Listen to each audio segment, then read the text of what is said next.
You're watching Amador Television Network, TSPN. Hey, yeah, welcome back. Hope you guys are enjoying the rain. Anyhow, we have the Choraliers. There's my little poster for the Choraliers.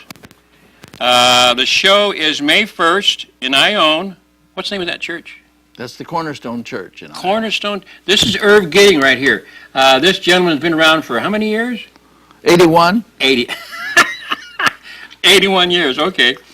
At the Corner Church in Ione at 7:30 on May 1st, May 3rd, and May 4th, St. Catherine Drexel. Mm-hmm. Wow, that's a neat place. I sang there for, what's it called when a Mexican girl turns 16? Quinceañera? Is that what it's called? I don't know that. I don't know. I sang Ave Maria there. And the acoustics in that, you guys will find out, the acoustics in that building is just... Well, we sang in the front part of that building at our last concert. Mm-hmm. And these two concerts coming up, we're going to sing in the gymnasium.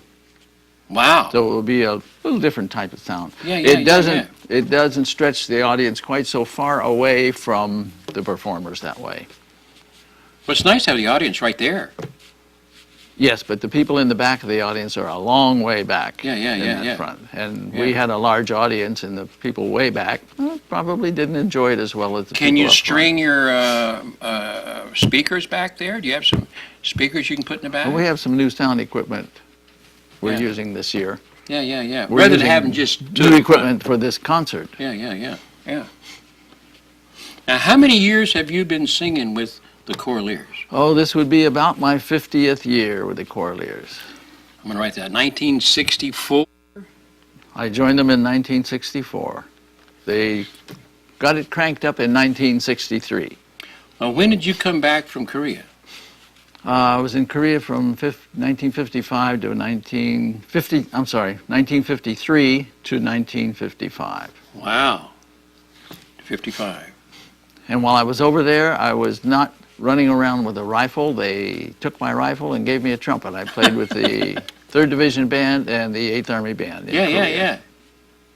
Well, it's a beautiful thing that you do. I was in the Marine Corps in 1964. Mm-hmm. You know, so. But I'm also one of those guys that loves music like you do. Yes. You know. It's just built inside of you. Well, it's something you feel, I think. Mm-hmm. You know, from going to church when you're real little and loving the music and the way it makes you feel.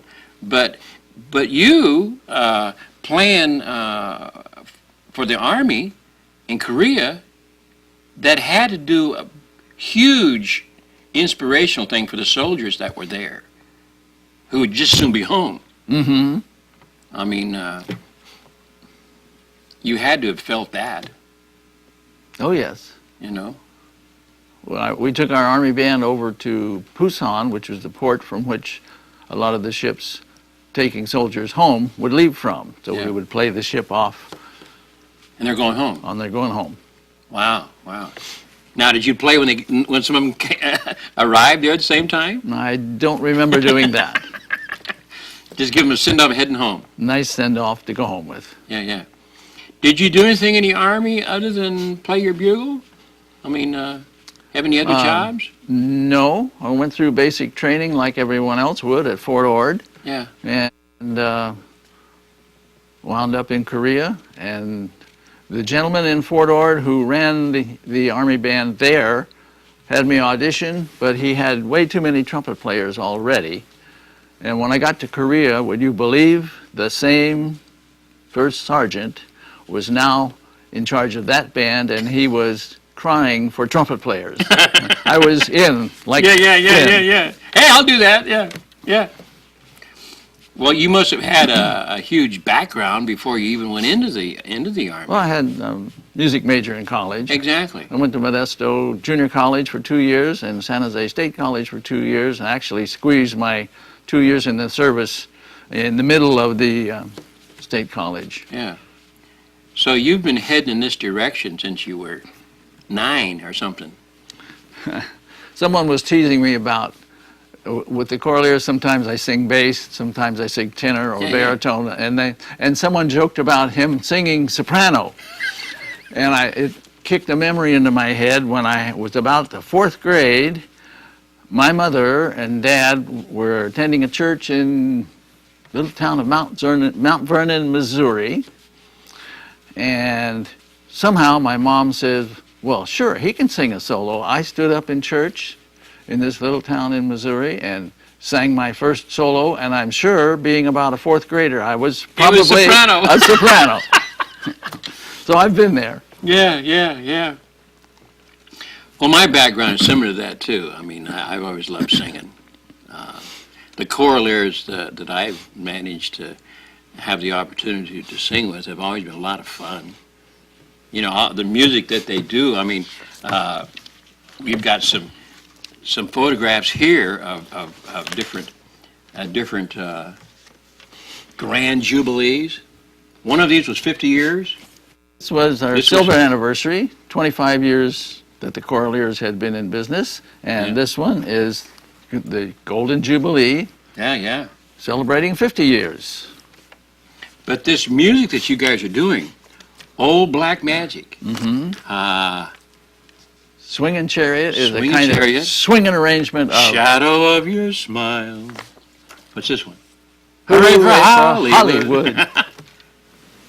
Anybody gonna be dancing when you're singing in the rain? Nobody's dancing. No, nobody's dancing? We're standing together on risers. There's not a lot of room to dance. Yeah. We would have to hop out front. I have done that a couple of times. Now, I do remember that one of our Choraliers things was around Christmas time, and we had some things going on out front. Remember the reindeers? That happens, yes. Yes. They dream up all kinds of little interesting things to keep, the audience entertained. Well, that's the number one job. It's what we do. It's what you do. I love this. All this music is from different movies. James Bond, Pink Panther, one of them. It says right on the poster, movie night at this concert. Movie night. Yeah. Stand by Me. There you go. 30 seconds. Okay, kids, come right back. We're going to spend some more time with Irv Gidding. You're watching Amador County's local television network, TSPN.